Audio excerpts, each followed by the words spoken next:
So Todd, Ruppert, Todd, you said you didn't want your face to cover too much of your presentation. So it's just your presentation here. I'll let you. That's great. We'll let you take over. Well, I can't move the see slides. anything. You need to put the slides up. Yep, the slides, oh, you need I to don't share. see them. Yeah, okay, she's gonna share her screen right now. How about now? Yeah, I can see them now. Okay, well, go to the next page. Okay. So what I'm going to talk about today is And maybe introduce yourself, Todd, because who is Todd Ruppert? I used to work for T. Rowe Price, and I used to work for Greenspring Associates. I've got my own company. I'm a very active investor in early stage companies, and I'm on the board of venture capital firm Antler. I'm also on the board of the Rock and Roll Hall of Fame, which I guess is the most important thing. So I'm going to talk about today how we got to where we are. I'll take a look at AI. I'm going to talk about an evaluation of venture capital returns after periods of economic dislocation, and then finally historic VC fund returns by fund size, by fund stage, and established versus emerging managers. And what you'll see as we go through the first part of this is that many of the slides I'll share look quite gloomy. But as Warren Buffett wisely said, be greedy when the world is fearful. And I would say now is in a very attractive time to invest in venture capital, especially at the earliest stage and in small funds, as I'll show you. So let's go to the next page. So with near zero interest rates and LPs getting healthy distributions from 2017 to 2021, that there was a cult of fundraising and infatuation with rapid valuation increases and unicorns. There was more capital raised in 2017 to 22 than the prior 13 years combined. As you'll see throughout this presentation, that this cult of fundraising and valuation increases has been replaced by the cult of building durable, sustainable, profitable businesses. So the next page. So this chart looks at venture capital investments into companies. The black is amount and the red is the number of deals. As you'll note, investments into companies by amount more than doubled from 2020 to 2021, and the number of deals increased by 40% from 14,000 to 19,000. This was a really crazy period of fear of missing out, limited due diligence, rapid deployment, and a focus on ever-increasing valuations as the measure of success. The abrupt retreat since 2021 shows that there was temporary insanity then. This pullback is really starving companies of capital needed to grow or to just survive. And when this happens, the wheat is separated from the chaff and only the strong survive. So in this environment, VC firms are focused primarily on shoring up the survivors, and seeking new opportunities is less so. And you can see that with deals going from 19,000 in 2021 down to 11,000 now. Next slide. And this takes a look at VC fundraising. So with low rates and LPs getting healthy distributions, fundraising accelerated from 2017 to 2022. It was up over 80% from 2020 to 2021. And, you may ask, why was 2022 higher than 2021, given the public market pullback and the increase in inflation and interest rates? What the full year number masks is what happened quarter by quarter. There was 80 billion raised in the first quarter and only 9 billion raised in the fourth quarter. And over the last 2 years, distributions from venture capitalists back to limited partners as a percentage of NAV was about 5% versus 16% historically. So LPs have been reluctant to commit to new funds until value has been released from prior funds. There's also been a risk-off mentality for you. Next slide. This takes a look at first-time funds. You can see that they spiked up over 72% 2020 to 2021, and they've plummeted since then, given the difficult fundraising environment and LP preference for established firms. There was only 77 first-time funds raised in the first 3 quarters of 2024. Annualizing that, the full year will be about 100 funds, which would be down about 77% from 2021, and the lowest in over a decade. Let's take a look at the next page, which looks at the percentage of money going to the 5 largest funds. And you can see the huge spike up in the first half of this year. 45% went to the 5 largest funds. To take this further, capital raised in 2024 through September, 80% went to established managers and more than 70% to funds larger than $500 million. As I'll show you later, this may prove to be a mistake on the part of the LPs. Next page. So tourist investors, which are investors where their main business is not venture capital, so firms like T. Rowe Price, BlackRock, or corporate venture capital firms or sovereign wealth funds, these typically would write larger checks in later stage companies, pre-IPO or M&A. They're called crossover. With later stage valuations cratering, the IPO window tepid at best, and M&A activity muted, tourist investors have quickly retreated, again, starving some of these larger companies for money. Next page. This is the number of investors active in the deal making in the VC market. Over 25,000 in 2021, now down to 11,400, a 54% decline. And this impact on founders is profound because fewer investors means less capital available to survive and to grow. So founders are spending more of their time searching for scarce capital, plus having to accept harsher deal terms. Next page. This takes a look at unicorns. There were more unicorns born in 2020, 2021 than the prior 6 years combined. Since then, you can see that new unicorn formation has collapsed. Of the 32 on the right-hand side, over 40% of those were AI.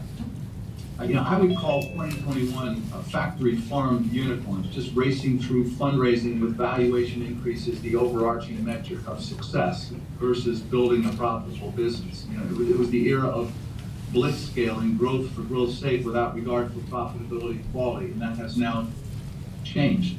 Many of these unicorns are in crisis mode, with current valuations far below the unjustifiable levels they got in 2021.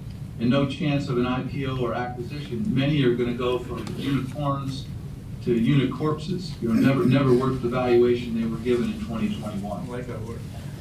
Now let's take a look on the next page of the exit activity. This takes a look. Black is amount and the red line is number. There was over $1.1 trillion in IPO and M&A activity released in 2020 and 2021. And with public markets falling and inflation and interest rates increasing in 2022, exit activity essentially evaporated. It was down over 90%. And the lack of M&A and IPO has caused a severe liquidity crisis in the current venture environment. The lack of cash back to LPs is limiting fundraising ability, which in turn limits money for companies to grow. Next page. This looks to just at IPO activity. And you can see that it accelerated very sharply from 2019 to 2020 to 2021, doubling each year, and then has collapsed since then. There were only 14 IPOs in the third quarter, and the median exit value was only $129 million.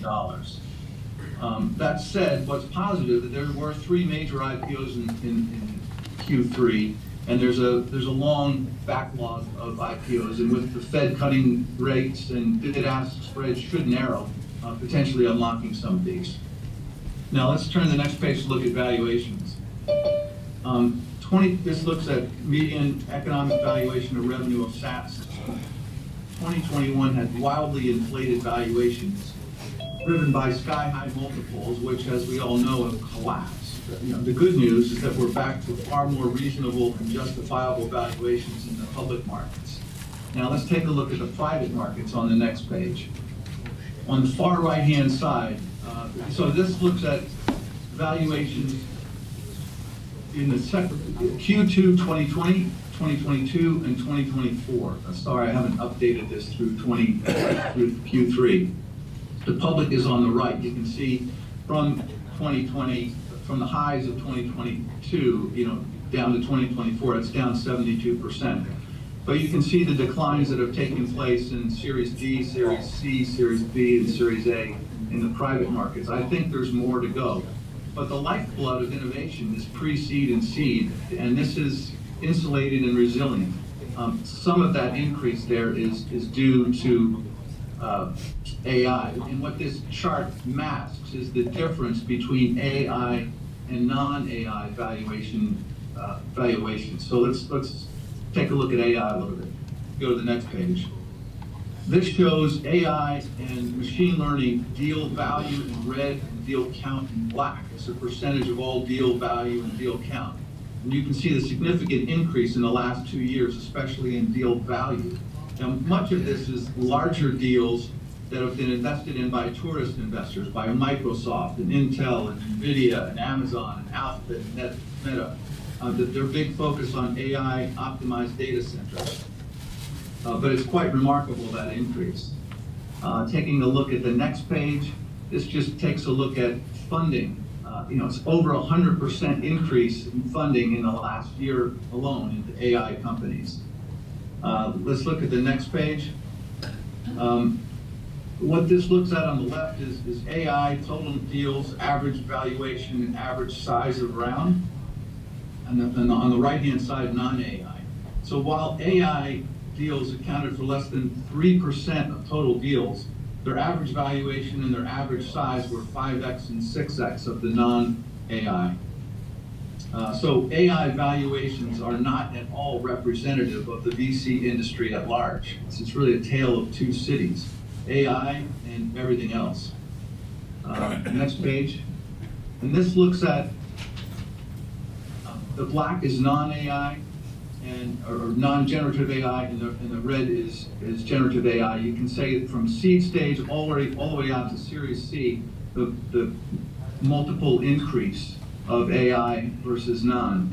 And you can see it's the largest, it increases as the deal sizes get larger. Again, that one on the right is primarily tourist investors investing. Todd, can you hear me? Yeah. Do you think there's an overexuberance here, though, like we saw with is there tourism AI happening as well? I think a lot of people are going to lose a lot of money. I think there's a lot of great stuff out there. I think there's just an explosion, and companies are being bid up just based upon, well, let me step back. AI is utterly transformational, and so there's going to be a lot of great that comes out of AI. I think there's also going to be more of a concentration to the large players. But I think there's so many new AI agents and all that have started that are very microscopic in scope. And I think some of those are just going to die by the wayside. But you could have Tim talk about it a bit more. He's closer to it than I am. But if you go to the next slide, which I find interesting, this is the public markets. So on the left is the 1999 internet boom. You can see this is the PE, just looking at Cisco, I just picked one company, going from 37x with their 5-year average up to 132x. And on the right-hand side is as of September 30, NVIDIA. As we've all seen the explosive growth in NVIDIA, its PE multiple is basically quite similar to what it was 5-year average. So where you've seen much of the dislocation and froth is on the private market, not on the public market. Now let's turn to venture investing in market downturns on the next page. So everybody's familiar with the power law mathematics of venture investing, right? It's the vast majority of the return comes from a small number of outlier winners who advance exponentially, leaving linear progression in the dust. Well, there's also a power law dynamic in vintage years as well, as I'll show you on the next page. This slide compares VC in red versus public markets, average VC upper quartile TVPI versus the average S&P 500 public market equivalent TVPI. And it looks at various times, specifically up to and then early after the 1990s recession, and then up to and after the global financial crisis. And typically, in vintage years following economic dislocations, all metrics are better, and within the VC landscape, pre-seed and seed perform the best. And so why is this? Well, in a downturn, there are a number of dynamics at work that benefit startup companies and the GPs and LPs that invest in them. First, talent is more plentiful. Second, there's less competition for the talent. So third, talent is less expensive. Fourth, office space and other suppliers are less expensive.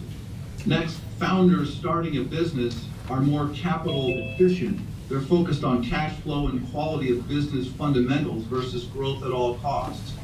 And this is a key reason why founders starting in a downturn often grow to more sustainable, profitable businesses. They're more disciplined.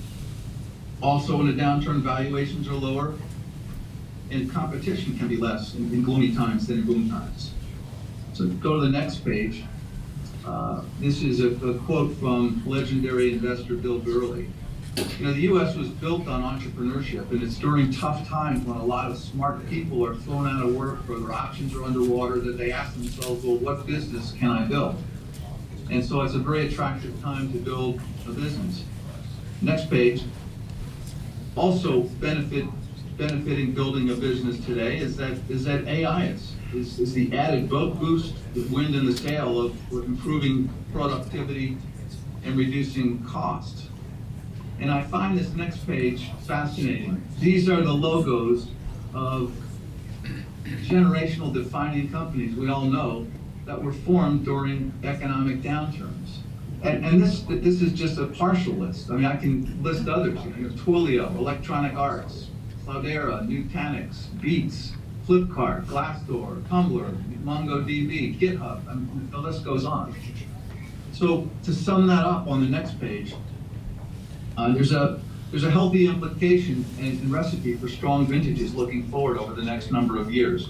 There's already been a decline in private market valuations. The froth has come out of the market for the most part, except for AI. There's a pervasive and new healthy normal mentality. There's a focus on capital efficiency. There's a focus on unit economics and profitability versus blitzscaling growth at all costs. And there's a focus on value creation versus company valuations as the metric of success. As I just mentioned, talent's more readily available and it's cheaper. AI is helping. There's improving direction of interest rates or unlocking a backlog of IPO and M&A transactions. As I've just shown, history's shown that company formation after periods of economic challenges has been positive. And the pre-seed entry point is immune from these economic forces and affords the probability for attractive returns. So investing early stage over the next several years may prove to be very prescient, you know, buying a dip. Todd, So now let me, can we I just want to allow some questions, is that all right? yeah. But let me just go through like 4 more pages. I said the last thing I wanted to touch on was. If you can do it in 60 seconds, can you do that? Yeah, Okay. go, next page. Next page, I talked before about so this is data from Cambridge Associates. Basically, it says that 70% of the top quartile funds are new and emerging managers. Emerging manager defined by Cambridge are funds 1, 2, or 3. Go to the next page. That also shows, this is various time periods. The red is emerging manager, the blue is established, the black is established managers. Emerging managers are outperforming. Go to the next page. This is fund size. Smaller funds tend to outperform at the upper quartile. Go to the next page. I'm going quickly here. But now this breaks it down. On the left-hand side are funds less than 250 million. The middle is 250 to 500. And the far right is 500 and above. What's interesting here is that the smaller funds have dramatically higher upper quartile. And the second quartile is higher than the others. But importantly, on the downside, while it's a loss, the lowest quartile still outperforms that of the $250 to $500 million fund and the $500 million above fund. 2 more slides. The next slide just shows early stage venture. Well, you can stay on that. This looks over time. This is annualized VC returns from 2009 to the fourth quarter of 23. Seed and Series A have outperformed all. So, just flipping to the very last page, venture capital, one more page. Venture capital is about being resiliently optimistic about the future. And if you're bearish about today and bullishly optimistic about the future, you should shift some of your capital out into the future set of opportunities by investing in early stage venture. So that's it. Todd, thank you. Come join our 361 firm community of investors and thought leaders. We have a lot of events created by the community as we collaborate on investments and philanthropic interests. Join us.